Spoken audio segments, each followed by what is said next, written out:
Hi, hello viewers, it's my Min IAS Academy and today we are going to have a revision class on economy. So, what is economy? Actually, economy is the study of resources. We are having resources and how we utilize the resources. The resource in your hand and how you utilize it. The study of that is economy. So, where this economy concept started is actually when pottery invented. When pottery invented only, we started to save our resources for our future use actually. So when we started to save our resources for our future use, then that point itself economy has started, because we started to think how to utilize the resources in a more efficient way. So the discovery of pottery can be said as the starting point of the economy. Then father of economy. Who is the father of economy? Adam Smith. Adam Smith is the father of economy and he has written his book called as Wealth of Nation. So Wealth of Nation is a book by Adam Smith and it talks about economy. It is one of the book it is one of the book which is very useful for learning economy, and in this book he has set a theory called as laissez-faire theory. We will discuss all this. Then economy can be divided into microeconomy as well as macroeconomy. So macroeconomy is the economy in which we deal the economy in a national level, or we take the whole population and we deal it in that manner. It is macroeconomics. Whereas in case of microeconomics, we deal with a certain group of people. Say how women purchase. How women purchase in e-commerce websites. What are the things women are attracted to shop in e-commerce websites? So likewise, we do a research on an individual basis, how the individuals spend the money. So if the research is based on that, then it is microeconomics. Whereas if we talk about the whole population or a national level, then it is macroeconomics. So companies like the e-commerce companies like Amazon, Flipkart and all that will do microeconomic research, whereas for our nation it will do macroeconomics. Then economic can be classified as capitalist economy. Capitalist economy as well as socialist economy. So capitalist economy is the one in which most of the things will be in private hands. Example, we can say USA. So USA is a capitalist economy in which most of the companies will be private. Most of the things are in private hands. Whereas in socialist economy, most of the things are in public hands. Say government will handle most of the things. So for socialist economy, we can say Russia, Cuba as well as North Korea as the example. For capitalist economy, the best example is USA. So these are the countries which exist in capitalist as well as socialist economy. But India doesn't fall under this capitalist economy as well as socialist economy. India falls under mixed economy. So why India has mixed economy means we have both private sector as well as public sector. Both of them exist. Both of them coexist, right? How?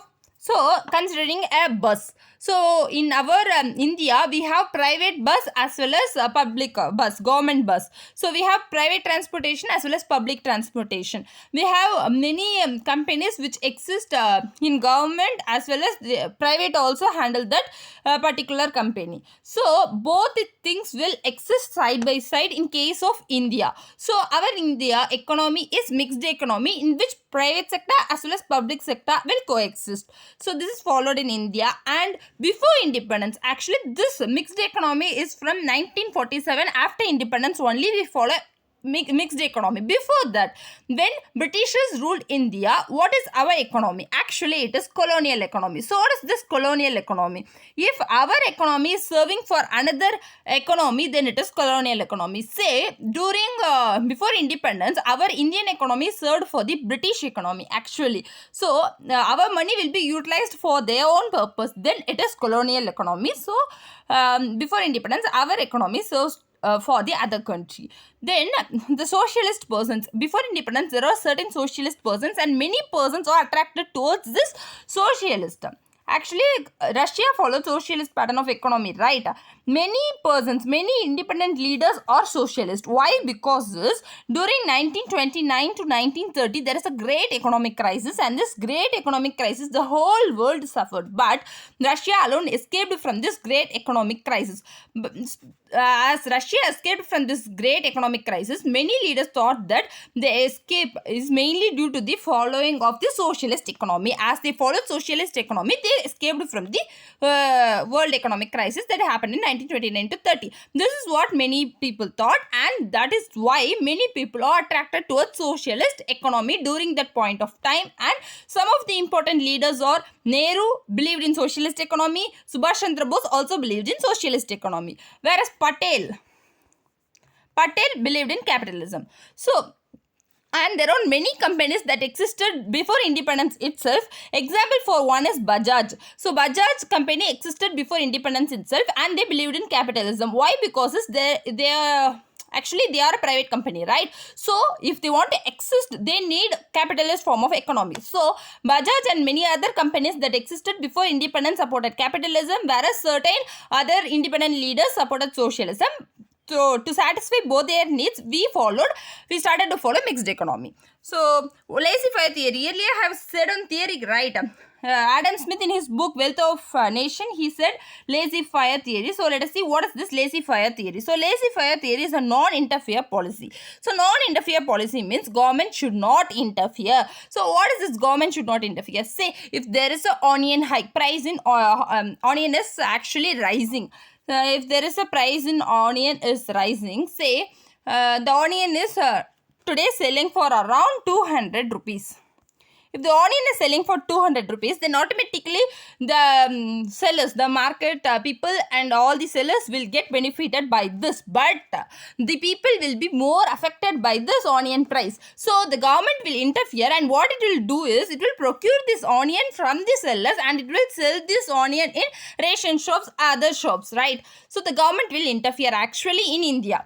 But if the government did not interfere, what will happen? The private companies will get benefited actually. So laissez-faire theory tells that government should not interfere in this case. So government should not interfere, and this policy is a non-interfere policy, but it affects the poor actually. So if the onion price is 200 rupees, rich can afford it, but the poor can't afford it, right? So because of this, the poor is the one who is going to get affected by this, but they are in favor of the capitalism actually. We can say that laissez-faire theory is in favor of capitalism. In opposition of the laissez-faire theory, we have another one theory called as John Keynesian theory. So John Keynesian theory is opposite of the laissez-faire theory, and it says that government should interfere and it should favor the poor people actually, and it is in favor of socialism. So best example which I have said earlier is suits here also. Consider onion itself. If there is a onion hike, onion prices, if there is a hike in onion price, then automatically government should interfere and it should procure the onion from the markets, and it should sell the onion in ration shops or in any other means. So if that happens, means if they will sell the onion in ration shops in a low price. So the poor will get benefited by this, and this will help the poor as well as middle class people, right? So John Keynesian theory is in favor of capitalism, and it says that government should interfere. Best example is, we can say, giving onions in ration shop. Then demand and supply. There is another one theory called as demand and supply theory. What is this demand and supply theory?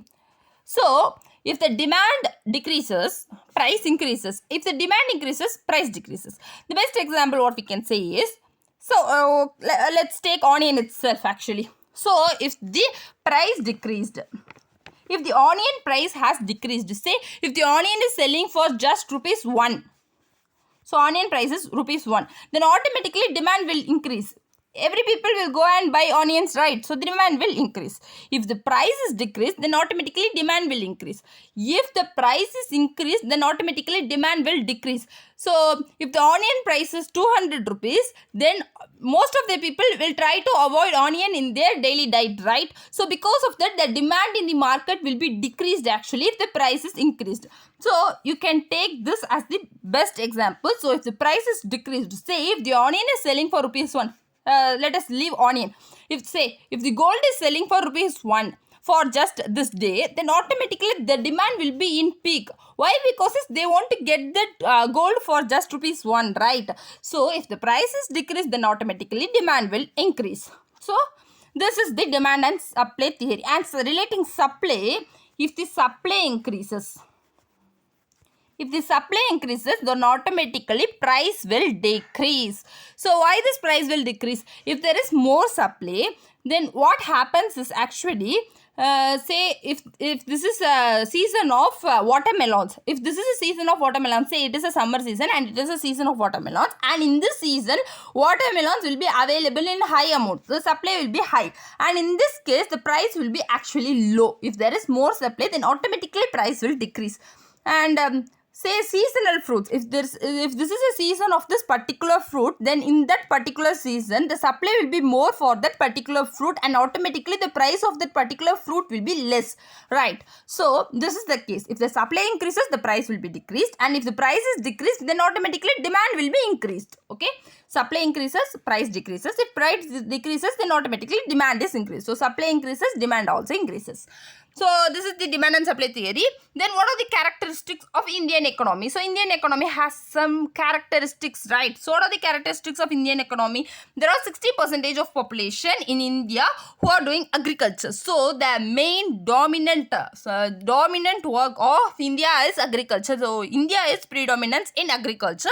60% of the population in India is engaged in agriculture only. And India is the most populated country.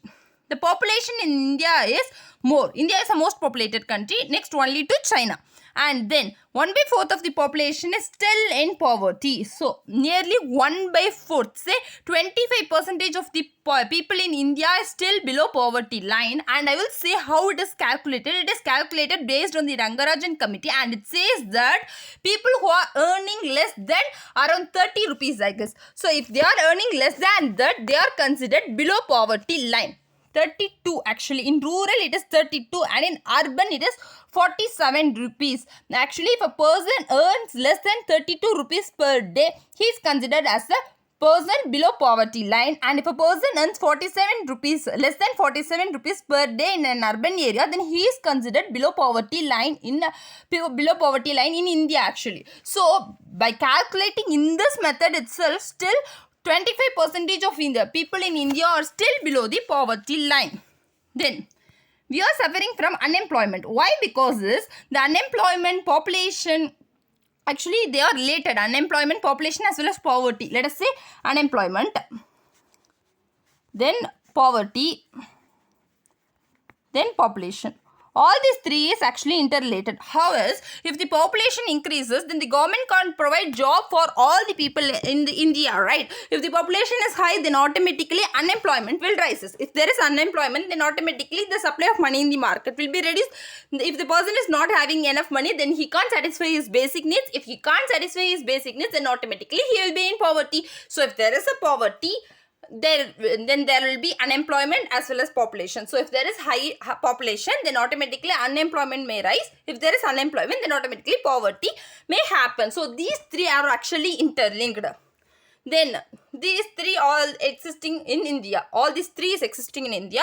Then underutilization of resources. Actually in India, the resources are not well utilized. How is, say, let us say water. So in agriculture, actually our India is providing free electricity for our farmers, and this free electricity is not utilized in a perfect manner. Actually by using this free electricity, actually they are switching on the motor and they are forgetting it, and because of this the groundwater table is actually affected and the groundwater amount is being depleted. So we are not utilizing the resources in a proper manner, and we are not aware of the resources that we have in India. So the underutilization of resources is also one major problem of the Indian economy. And then so let us discuss what are the things we faced before this independence, before independence, before this mixed economy happened in India, what we faced and what are the things that happened during the colonial economy. Let us discuss that one by one.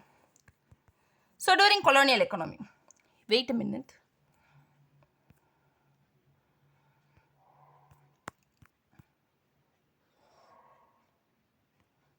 So during colonial economy, our resources are utilized by the British.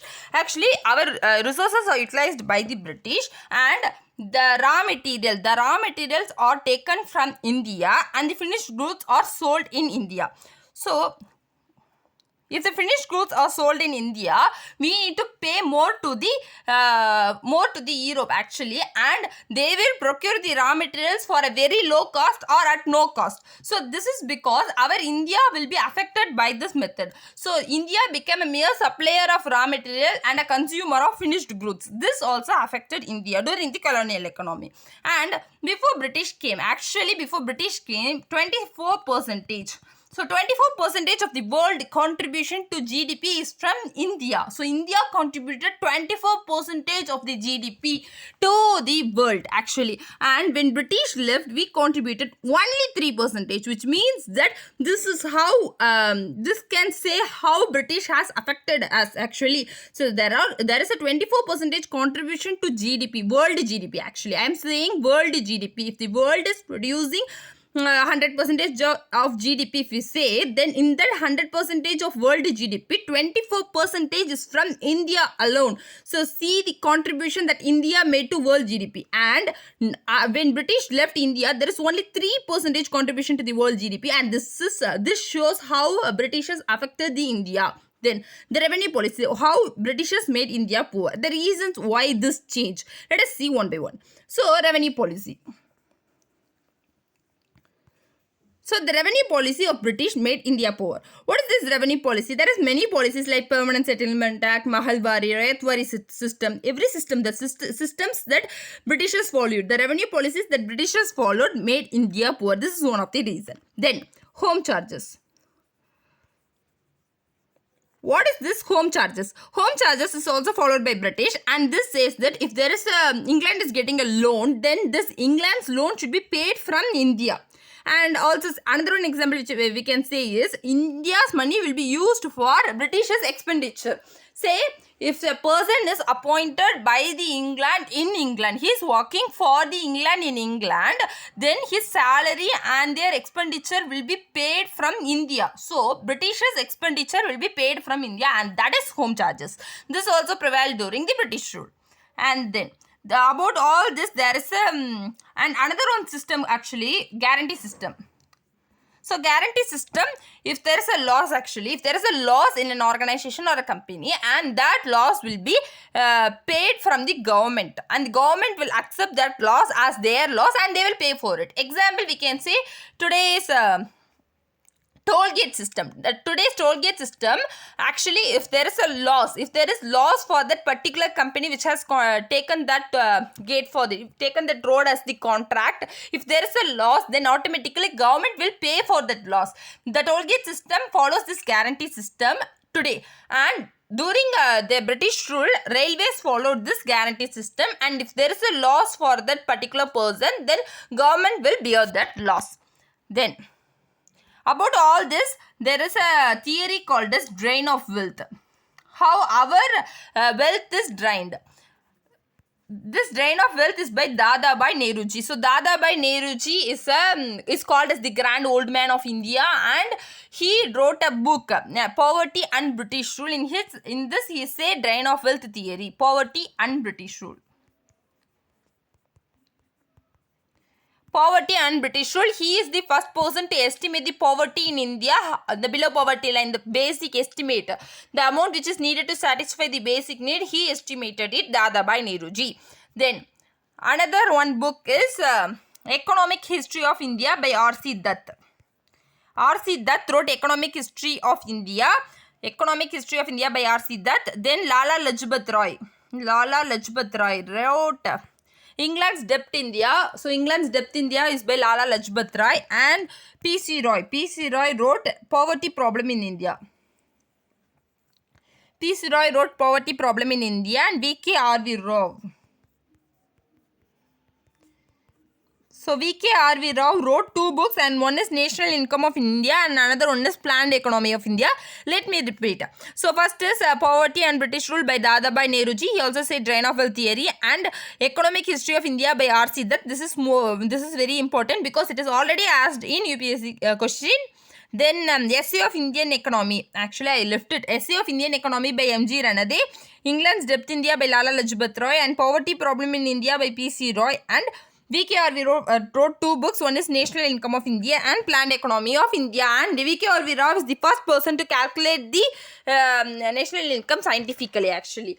Then, I have earlier said that how resource is utilized, that is what economy we can say. So economy is a study of how we utilize the resource, how we save the resource, everything is what economy. So what is this resource? Actually, you should have that in mind. So what is this resource? The resource may be abundant or scarce. If I say it is abundant, we can consider air. So air is also a resource actually, but it is in abundance. So we are not considering the value of it. So air is an abundant resource. For scarce resource, we can say gold and diamond. Gold and diamond is also a resource, but it is scarce. It is not available in high amount. And resources can be natural or man-made. For natural resources, we can see many resources as the example. Trees are also one of the resources, and trees are one of the natural resources. And then we have man-made resources. For man-made resources, we can say the resources which are the technologies, computer, everything, electricity, internet, everything is a man-made resource. Still, it is a resource, right?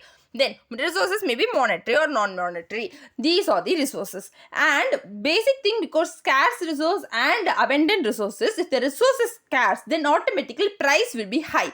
This is what I have said earlier in demand and supply theory. If the supply increases, then automatically price decreases. So if the resource is abundant, then the supply is high. Consider the air. Then the price is low or no. So in case of air, there is no price. So why? Because the supply is high. If there is only little amount of air available in our earth, then automatically there will be high price for that air, right? Because it is needed for survival. Though it is needed for survival, still we are obtaining it for no cost. Why? Because the supply is high. So there is a statement which is said by Adam Smith in his Wealth of Nation book. That is, the thing which have the greatest value in use have frequently little or no value in exchange. On contrary, those which have the greatest value in exchange have frequently little or no value in use. Actually, what it says that the thing which has greatest value in use, we can consider air as the example. Air has greatest value in use. Why? Because this air is needed for survival. It has greatest value, right? Have frequently little or no value in exchange. Yeah, it is having no value in exchange. You can carry an air and you can give it and get money back, right? So it has no value in exchange. Whereas on the contrary, those have the greatest value in exchange. Gold and diamond are having a greatest value in exchange, but have frequently little or no value in use. It doesn't have a very great use, right? It is used for making ornaments, and apart from that, it is not having a very valuable use, right? So, on the contrary, those who have the greatest value in exchange have frequently little or no use. This is what stated by Adam Smith, quoting the air and diamond and examples. Then, what are the factors of production? We can consider M3. Men, money and material are the factors of production. For men, we can say labor. So, we need labor to start any business. Money. We need capital for to start any business. Then, material. Material is the raw material that is needed to produce, start a business. Then, raw material is needed to manufacture something, right? And that raw material stands for third M. So, men, money and material are the factors of production, or we can also say it as, for men, we can say it as labor. For money, we can say it as capital. And for material, we can say it as raw material. So, raw material, capital, labor are the things which are considered as the factors of production. Then, sectors of Indian economy. There are three sectors in Indian economy. One is primary sector, another one is secondary sector, another one is tertiary sector. So, primary sector is the sector that directly exploits the nature. So, if I say directly exploits the nature, it is directly linked with the nature, we can say. So, in agriculture, we are directly getting food from nature. We are directly obtaining the finished good from nature. We are obtaining fruits and vegetables from the nature directly, right? So, primary sector, we have agriculture, hunting. So, we are hunting the animals. The hunting also falls under the primary sector, because animals fall under the natural category, right? We are directly exploiting nature. So hunting, fishing, forestry, animal husbandry. In animal husbandry also we are directly exploiting the nature and getting. So animal husbandry and fishing also comes under the primary sector. In secondary sector, it uses the primary sector raw material. So primary sector raw material, say the primary sector contains sugar cane, and the sugar cane is used to produce sugar. So the primary sector raw materials is used to produce another one product, and that comes under the secondary sector. In secondary sector, the primary sector raw materials is used to produce another one finished product, and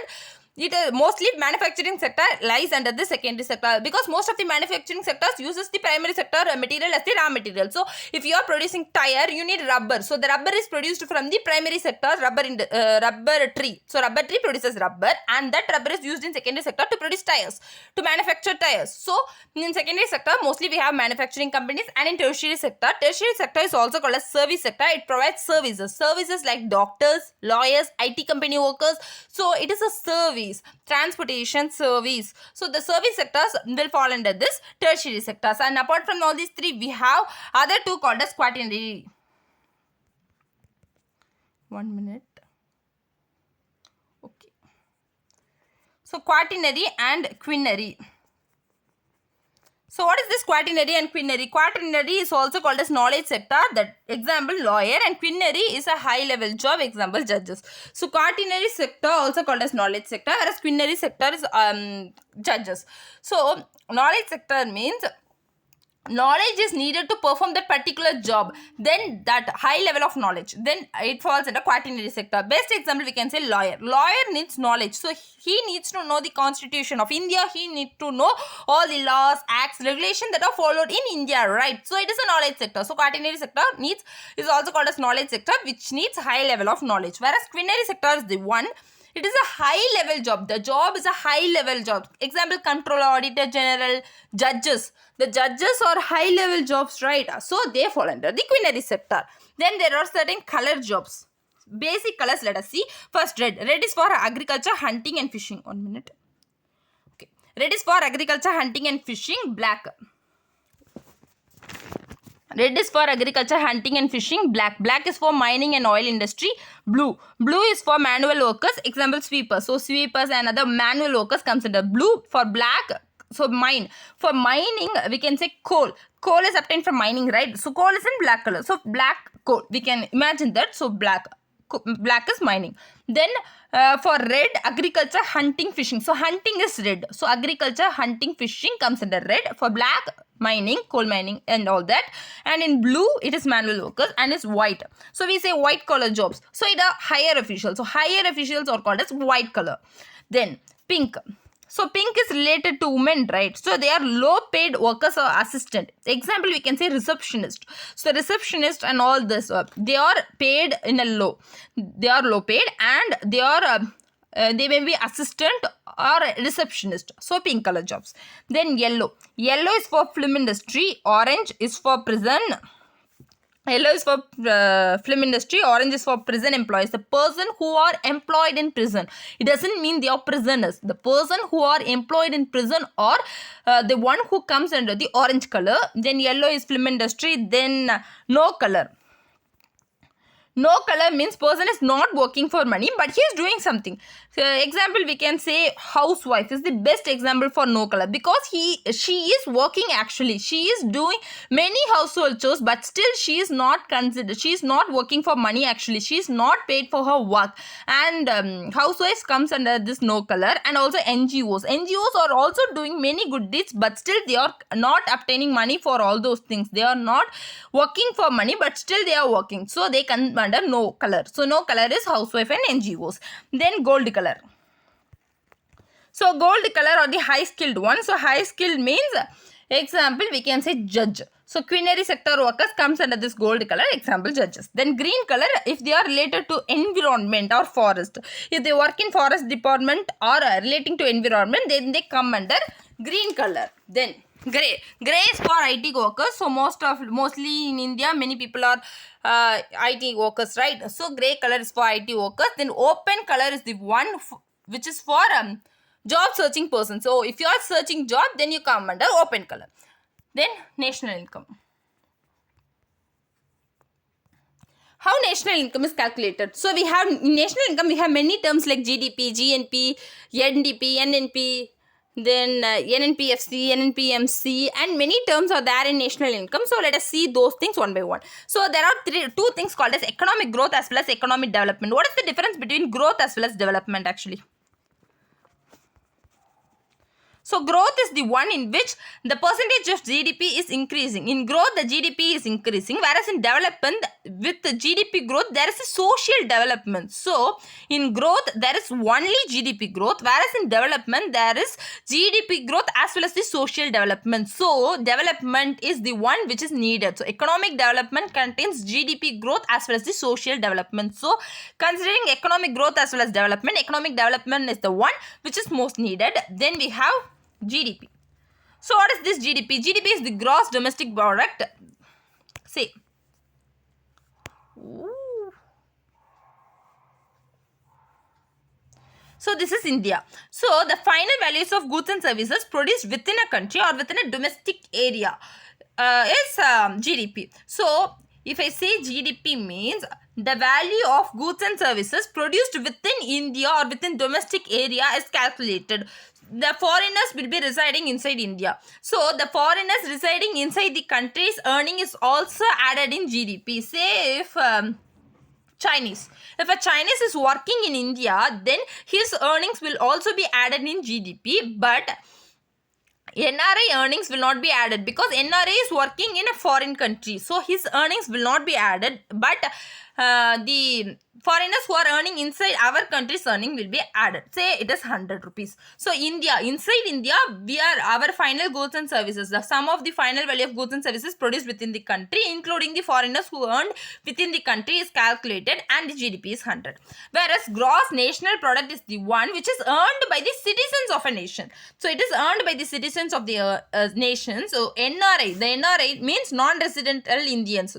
So they are earning in the outside country. Say a person is earning something in Saudi Arabia, then his earning is also added in GNP, but not in case of GDP.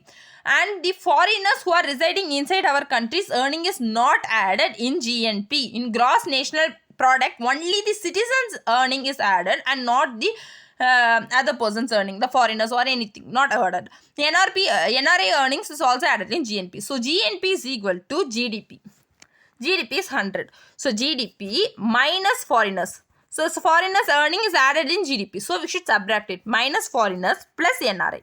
So NRI adding should be added. So GNP is equal to GDP minus foreigners earnings plus NRI earnings. So this is GNP and GDP and NDP. We have another one term called as NDP. NDP is the net domestic product. Net domestic product means there is a depreciation. Depreciation means by wear and tear. Actually, if you are using a computer for 10 years or more than that, then automatically it will undergo a loss. Based on the years you are using, it will undergo a loss, and because of this, its work will be affected, and finally one day it will be in a condition that it cannot work, right? So that is depreciation because of the wear and tear. So by subtracting the wear and tear, if we calculate, then it is NDP. So GDP minus depreciation gives NDP. Practically there will be depreciation. You cannot say depreciation is zero. For any product there will be depreciation. For a phone, within 4 years the phone is within 4 to 5 years you should replace your phone. Then it means it is undergoing a wear. Each and every day it is undergoing a wear and tear. And for computers you should replace it within 10 years. So it means it is undergoing a wear and tear each day. So that wear and tear is calculated and it is subtracted from the GDP, which gives NDP. NDP is net domestic product. Then we have NNP. NNP is same. So from GNP, from gross national product, the depreciation is subtracted and we get NNP. NNP is the net national product. And NNP can be calculated in two ways. NNPFC as well as NNPMC. So NNPFC is the factor cost, whereas NNPMC is the market cost. NNPFC means factor cost or cost price. Factor cost is the cost needed to produce that product. Factor cost factors may be men, money and material. So factor cost means, say it is like a wholesale price. It is like a cost price. We have cost price as well as selling price, right? If you study aptitude, you will know about cost price as well as selling price. The cost that is needed to produce that particular product is cost price, and in that case the amount, the factors like men, money, material, the cost needed for all this men, money and material is alone added, but the profit is not added in this factor cost. The main thing is the profit is not added in factor cost, as well as the tax is not added in this factor cost. Whereas in market cost, the profit is added, tax is added. So if we calculate the NNP in FC, in factor cost, then it is NNP-FC. If we calculate it in market cost, then it is NNP-MC. Actually, we calculate the national income of India based on the NNP-FC only. Why? Because if there is no tax in FC, factor cost. So if there is no tax, means it is actually good. And if there is a tax, if we calculate the national income based on the NNP-MC, by increasing the tax we can increase the national income, because market cost contain the tax, right? So if we calculate the NNP-MC based on the tax, based on the MC, then by increasing the tax we can increase the national income. But if we calculate based on the FC, we can't do such things. So national income of the country is calculated based on NNP-FC.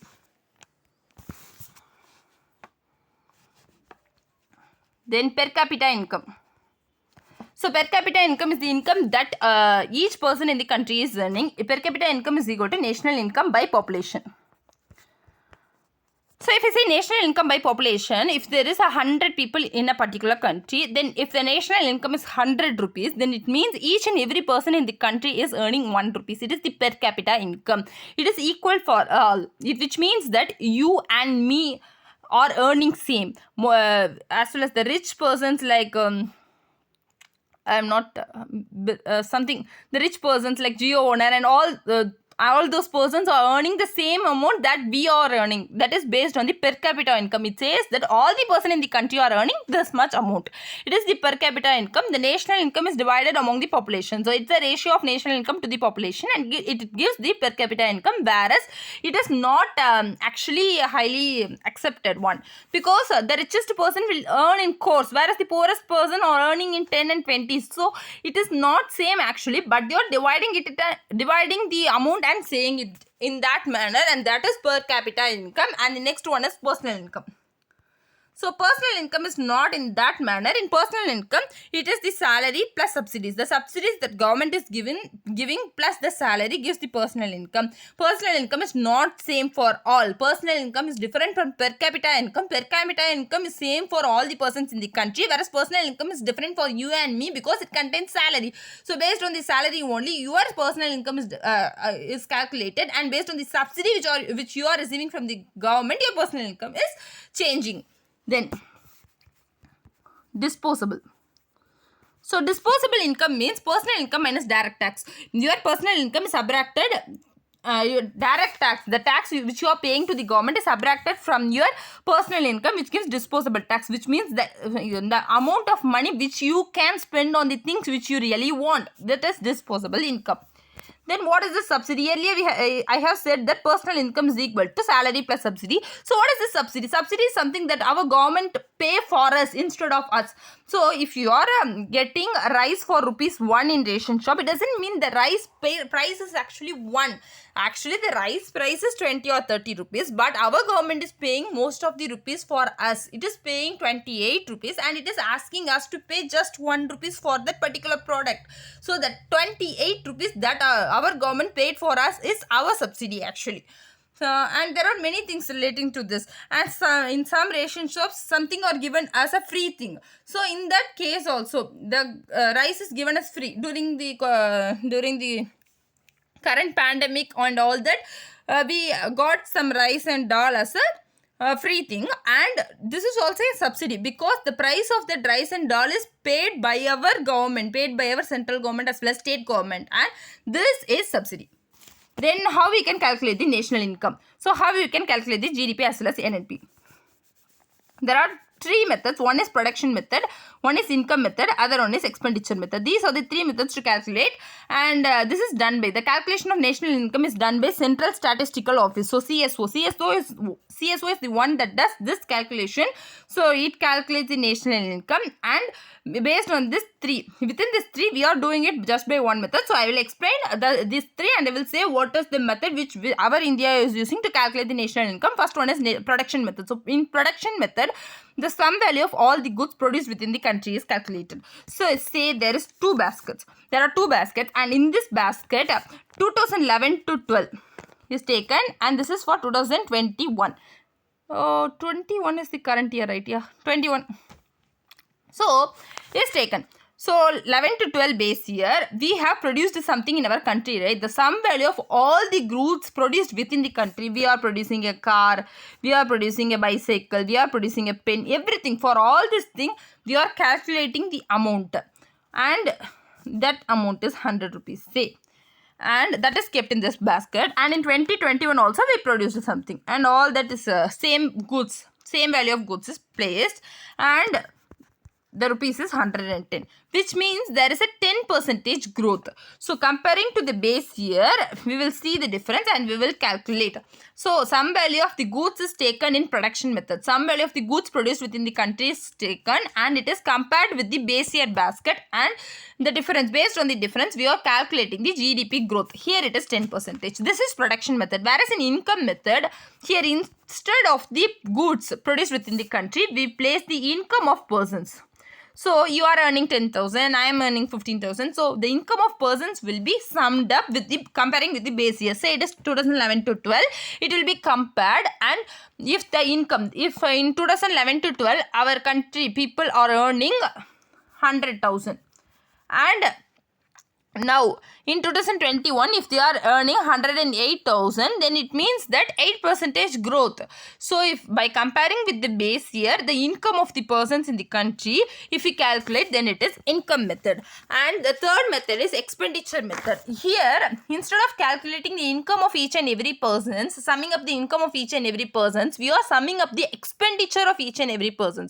Expenditure is what we spent on certain products. So we are spending our money. We are getting 10,000, we are saving 2,000, and we are spending 8,000, right? That spending 8,000 is called as expenditure. Based on the expenditure of each and every person in the country, if we calculate, then it is expenditure method. And in expenditure method, what is the drawback is, if we calculate it based on expenditure method, actually there is no proper billing system in India. No proper billing system.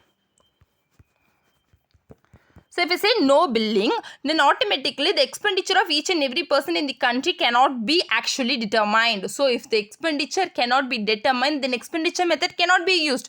Likewise, the income method is not appropriate. Why? Because the income of the people is not actually known in many cases. The 60% of the people in India depends on agriculture, and those 60% people's income we cannot judge, and the people who are earning regular income. So what is this regular income? Regular income is the income that government can track.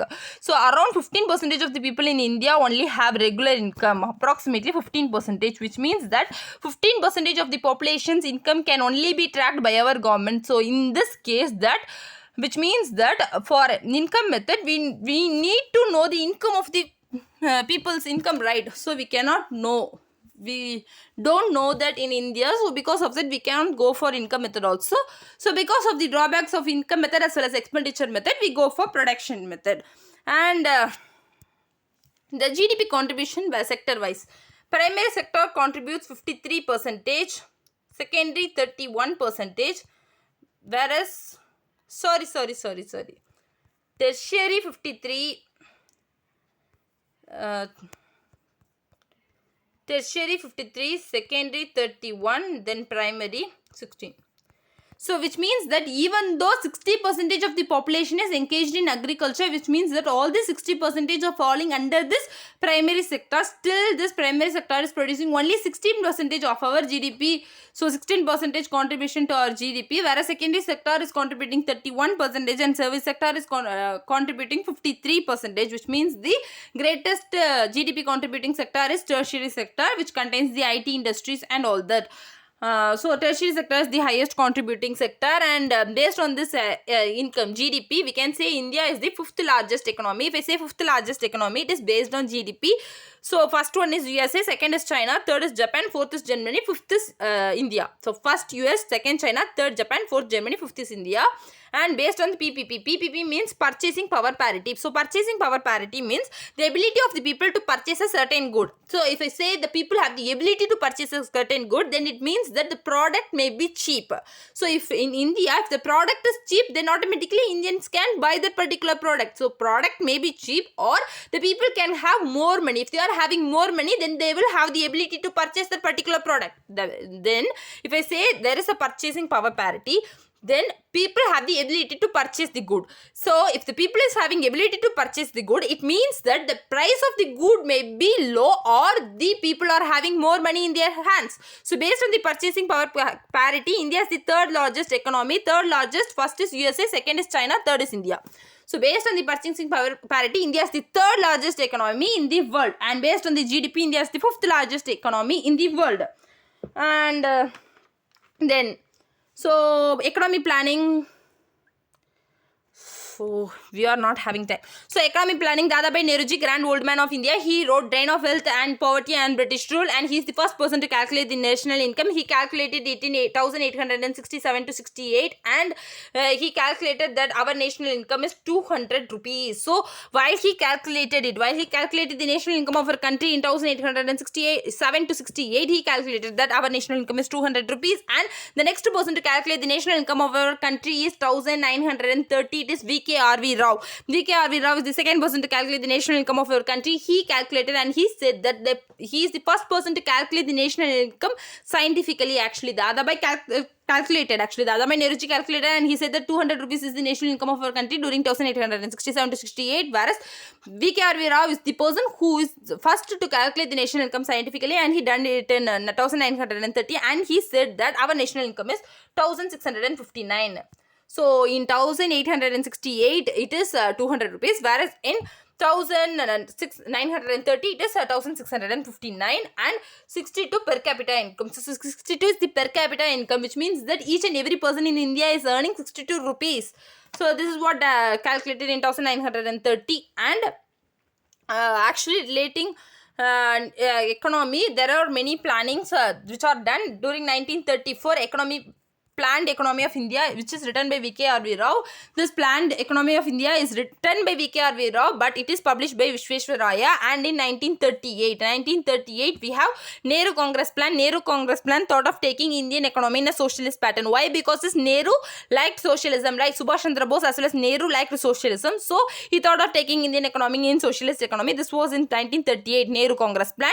Nehru Congress Plan is different from Nehru Report. Nehru Report, which we see, is different from Nehru Congress Plan. Nehru Report is relating to history, whereas Nehru Congress Plan is relating to economy, which is released in 1938, and it has the thought of taking Indian economy in socialist pattern. And then we have 1944. In 1944, there is another one plan called as Bombay Plan. So Bombay Plan, major industrialists will meet, and they will discuss about the economy in which our India can proceed after independence, and they will suggest capitalist form of economy. Why? Because it is because of the industries meet, right? So most of the industries are in private hands, so private want them to survive. Actually, if they want to survive, they need capitalist form of economy. So they suggested capitalist economy, Bombay Plan 1944. Then we have 1944 itself, we have another plan called as Gandhian Plan.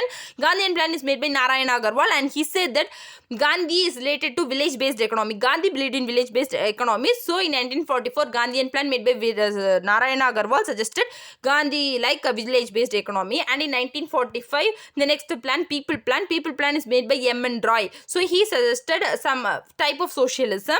And generally socialism is a welfare of people. Socialism is generally for the welfare of people only. He also suggested a type of socialism in 1945 in People Plan. And in 1950, it is Sarvodaya Plan. Sarvodaya Plan is by J. Prakash Narayanan. So J. Prakash Narayanan is the one who suggested Sarvodaya Plan. It is also type of Gandhian idea. So in 1944, we had another Gandhian Plan. So 1944 Gandhian Plan is by Narayana Agarwal. It is village based economy. Here it is Jaya Prakash Narayanan in 1950. It is Sarvodaya Plan. It is also a type of Gandhian Plan. And 1950. we got independence in 1947, and in 1950 we established Planning Commission. Planning Commission is a non-statutory, non-constitutional body. It is an executive body. It will plan the economy. It will plan 5-year plan actually. So earlier we had 5-year plan, but this 5-year plan is recently closed by our government. It is recently stopped.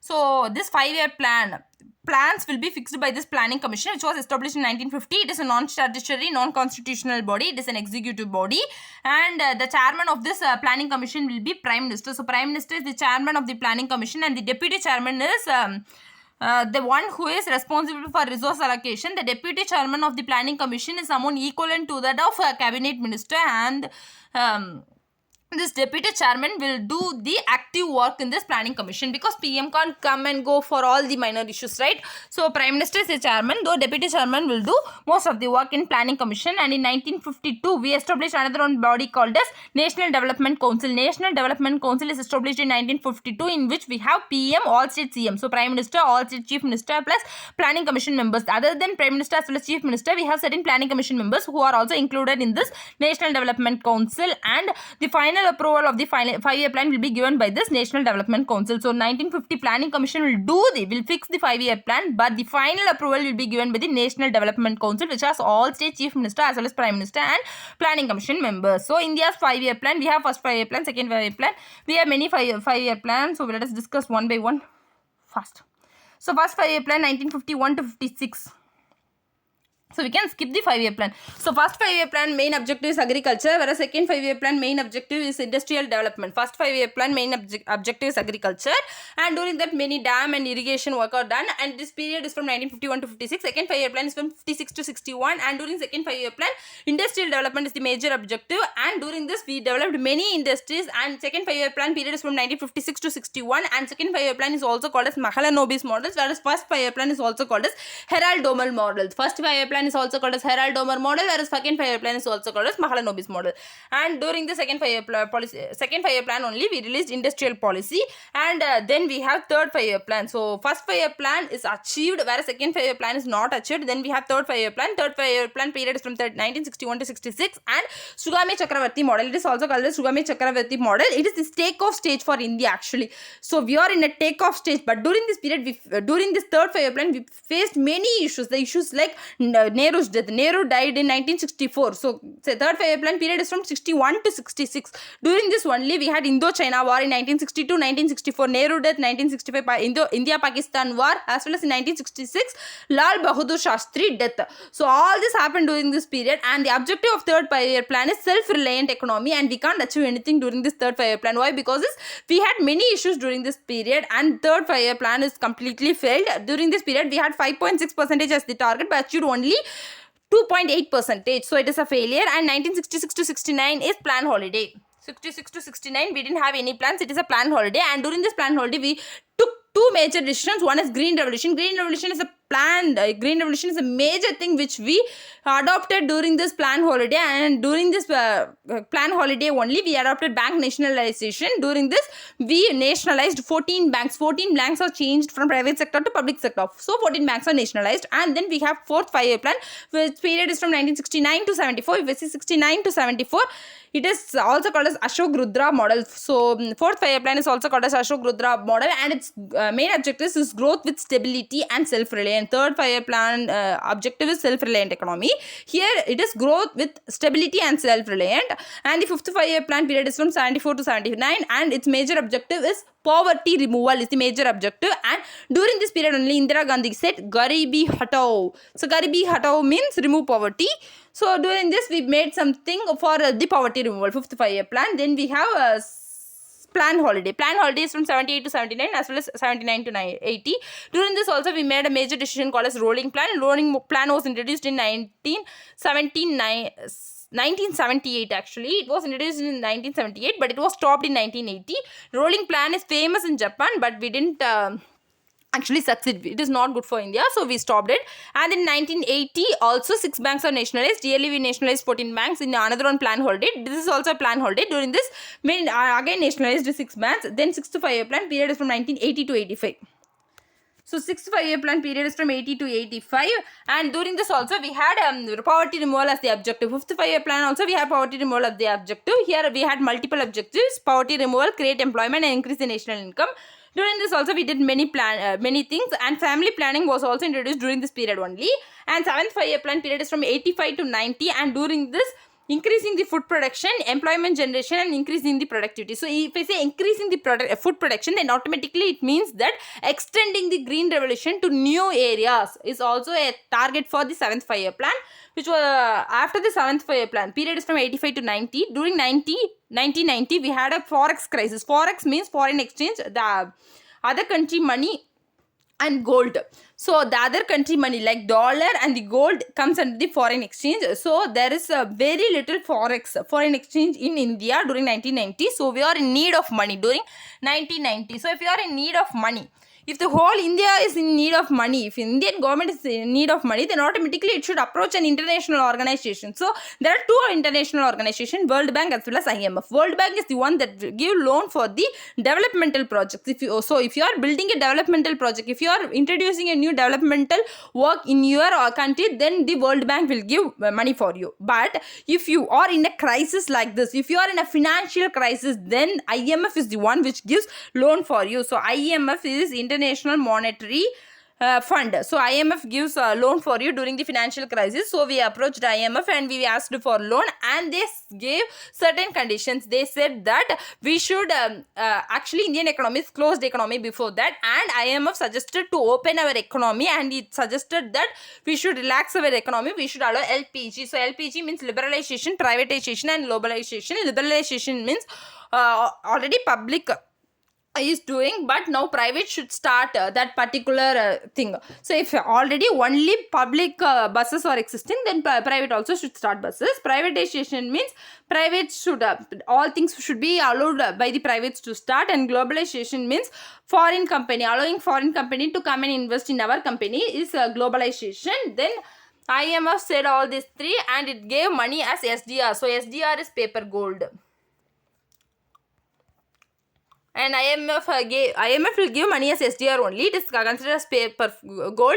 Like dollar is available in USA, but we can exchange it and we can produce money using that, right? Like SDR, we can convert this SDR into dollar and other currencies. So we converted and we used it, and after this only our economic policy changed a little bit. And in 8th 5-year plan period is from 92 to 97, and implementation of LPG is the target. So because that is when we adopted the LPG and we came back and we started the plan 8th 5-year plan. So during this the implementation of LPG is the target. The 9th 5-year plan, social development with social justice and equity. So it's the social development with social justice and equity is the 9th 5-year plan objective. Then 10th 5-year plan, we had multiple objectives. Doubling the per capita income in the next 10 years, the GDP growth of 8%, then reducing the gender gap, reducing the infant mortality rate, reducing the maternity mortality rate, reducing the illiteracy, everything comes under the 10th 5-year plan. Then 11th 5-year plan. 11th 5-year plan is from 2007 to 2012. It is also called as Rangarajan Model. So 11th 5-year plan is also called as Rangarajan Model because its period is from 2007 to 2012. So if I say it is Rangarajan Models, so he might have suggested the plan. So he might have done the plan. So the plan model. So it is Rangarajan Model. The objective is inclusive growth. Inclusive growth means growing with all the departments. Growth with all means inclusive growth. And so to reduce TFR is also one of the objective. Target is inclusive growth, and we also had a target of reducing TFR. TFR means total fertility rate. And 12th 5-year plan. So after 12th 5-year plan, we didn't have any plan. So 12th 5-year plan period is from 2012 to 2017. The 12th 5-year plan is faster, sustainable, more inclusive growth. 11th is inclusive growth. 12th is more inclusive. That's it. Faster, sustainable, more inclusive growth. And during 12th 5-year plan, we don't know what happened. So in the mid, we stopped actually. In 2014, there is a change in government actually. There is a change in rule. There is a change in new government came, and during this they stopped. They abolished the Planning Commission as well as the National Development Council. Planning Commission, which was established in 1950, as well as the National Development Council, which was established in 1952, is abolished, and he started a new body, and that body is Niti Aayog. So he started a new body called as Niti Aayog, and after this Planning Commission is stopped. And Niti Aayog also does do certain things, and relating Niti Aayog's contribution, it is the one which suggested a NEET exam, and it is the one which has suggested smart city, and railways privatization is also suggested by this Niti Aayog. So it is also an executive body. It also has certain members, and the main functions of Niti Aayog is government policy formulation, best practices from other countries will be taken to India, and cooperative federalism and urban development. For urban development example, we can say smart city and sustainable development, and poverty elimination is also the objectives and the functions of the Niti Aayog. Then we have inflation. So inflation is nothing but if the persistent increase in price level is inflation. If the price of the commodities is constantly increasing, then it is inflation. In inflation, the money value will be decreased. The money supply will be increased. More money supply will be in the market. Because of that, the money will lose its value, and the money will lose its value, and the purchasing power of the people will also be affected by this.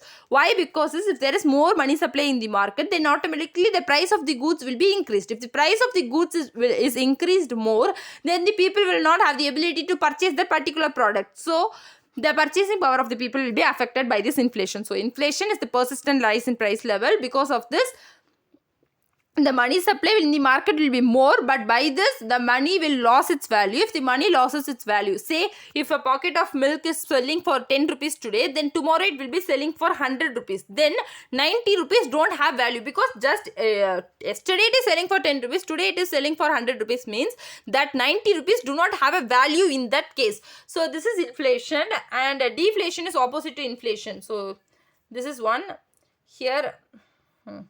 This is inflation. So this is inflation. So from normal level there is a hike and it is reaching a peak, and this is inflation. So from 0 to 100. So say it is 10. From 10 rupees to 100 rupees it is reaching. There it is inflation. Then disinflation is coming back. Disinflation means inflation coming down but not in negative point. So inflation is coming down and not in negative points means disinflation. Whereas reflation means prices go down in negative level. So if the prices go down in negative level also, it affects the producer. If the price is increased, inflation affects the consumer, whereas the reflation affects the, it is deflation. This is deflation, this is disinflation. So deflation affects the producer actually. Then reflation, if the government is trying to increase the price level which has fallen down, then it is reflation. So inflation is persistent rise in price level.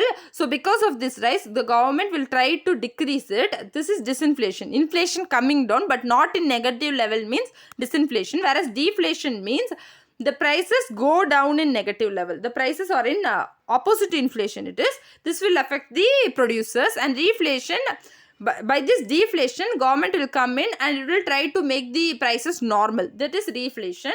So these are the things. And then we have stagflation. Stagflation is inflation plus unemployment. Inflation plus unemployment is stagflation. So these are the things basic to inflation. Then we have poverty. So poverty means if the person is not having ability to purchase the good, then it is poverty. So in poverty we have absolute poverty as well as relative poverty. Absolute poverty is something equivalent to poverty. So if the person is not having the ability to purchase, ability to satisfy his basic needs, then he is in absolute poverty. Whereas relative poverty means this group of people have the ability, and comparing to this group of people is somewhat low, means it is relative poverty. Comparing with other group of people, this group of people is in poverty. That is relative poverty. These are the two things, two types of poverty. Then we have causes for poverty. Poverty is directly linked with unemployment as well as population. If there is high amount of unemployment, then automatically poverty will exist. If there is high amount of population, then automatically poverty will exist. Because of the illiteracy also poverty will exist. If there is a natural calamity also poverty will exist. And India is agrarian society, which means most of the population in India is depending on agriculture. Say it is 60%. So because of this also poverty will exist. And poverty line estimation, the poverty of our India is estimated first in 1868 by Dadabhai Naoroji. So he is the first person to calculate the national income, as well as he is the first person to calculate the poverty. He calculated the poverty and he said that if a person is earning less than 16 rupees per year, so if he is earning less than 16 rupees per year, then he is below poverty line, which is said by Dadabhai Naoroji in 1868. And in 1932, National Planning Committee said that if he is earning less than 15 rupees per month in urban area, rural area, then he is considered below poverty line. If he is earning less than 20 rupees per month in urban area, then it is considered below poverty line. And in 1962, Working Group of Planning Commission, 1962 Working Group of Planning Commission said that in rural, if you are earning 20 rupees per month, then it is okay. If you are earning below that, then you are considered below poverty line. If you are earning 25 rupees, so 5 rupees increase in both cases from 38 to 62. Then in 1979, YK Allow Committee, 1979 YK Allow Committee is the first committee to calculate the poverty based on the amount of calorie intake. If you are intaking less than 2400 calories, if you have the ability to satisfy 2400 calorie in rural area, then you are considered not poor. So if you have the ability to satisfy 2100 calorie in urban area, then you are not poor. So 2400 in rural, 100 in urban.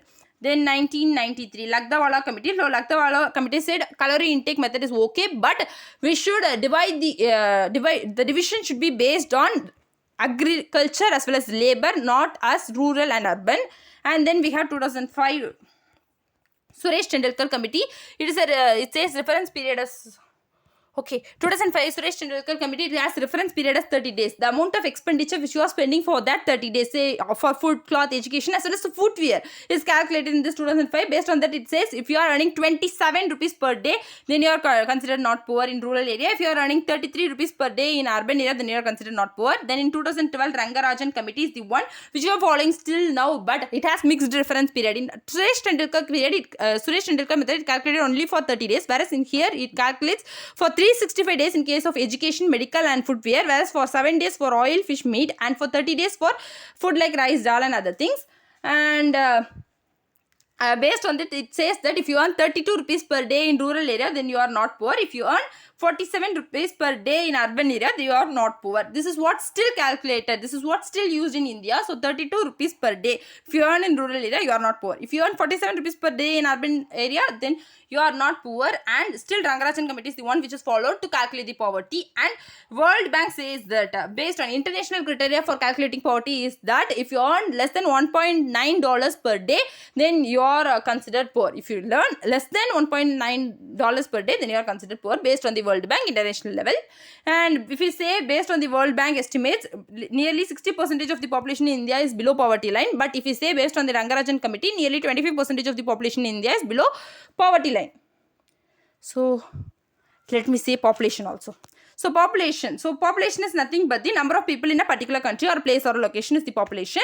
So it is based on the birth rate, death rate as well as migration. If the birth rate is more, then population is more. If the death rate is low, if the death rate is more, then the population is low. If the migration, based on the immigration, the population will differ. There are theories of population. Malthusian theory. Malthusian is the first person to give relation between the population as well as the resource. So if the population growth is geometric, he says the population growth is geometric. So geometric means 2, 4, 8, 16. And the food resource growth is arithmetic. So arithmetic 2, 4, 6, 8. So he says that if this happens in this manner, then automatically population growth and this resource growth will get a clash. So after this clash, there will be a great disaster will happen. So Malthusian said that the relationship between the population growth and the resource, so the population is growing in geometric manner, whereas the resource is growing in arithmetic manner.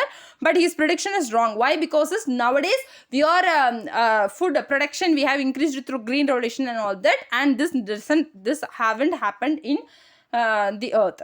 And the control measures, what Malthusian said is, he said that the population can be controlled by humans or it will be controlled by the nature. It will be controlled by calamities or anything. So it will be controlled by nature. This is what Malthusian said. And he said that late marriages and using contraceptives or methods to control the population. And he also said that celibacy means not marrying and spiritual path. So then another one theory relating population is demographic theory. So demographic theory divides the country into all the countries into 3 stages. So if there is high birth rate and high death rate, it is one type. High birth rate, low death rate is one type, and low birth rate and low death rate is the other type. So high birth rate and high death rate, we can say African countries as the example. In African countries, the death rate will be more as well as the birth rate will be more. Whereas in India, it comes under the second category. We have high birth rate and low death rate. So India. Then third is low birth rate, low death rate. Mostly developed countries, Western countries falls under the low birth rate and low death rate. The high birth rate in India, we have, but still low death rate because of the medical facilities. Whereas in developed country, the birth rate will be low as well as the death rate will be low. Then the third population theory is optimum population theory. If it is a correlation between the resource and population, it also gives a correlation between the resource and the population. If the population is more, then the resource scarcity will happen. This also does not happen actually. There is no scarcity now. We have actually managed it through green revolution and all that. The main causes of population also, I have earlier said unemployment is one cause, and poverty, illiteracy, marriage age, expecting a male child, everything is a cause. And these are the things which are relating to population. So other things we can discuss in our next video. Subscribe to Min IAS Academy.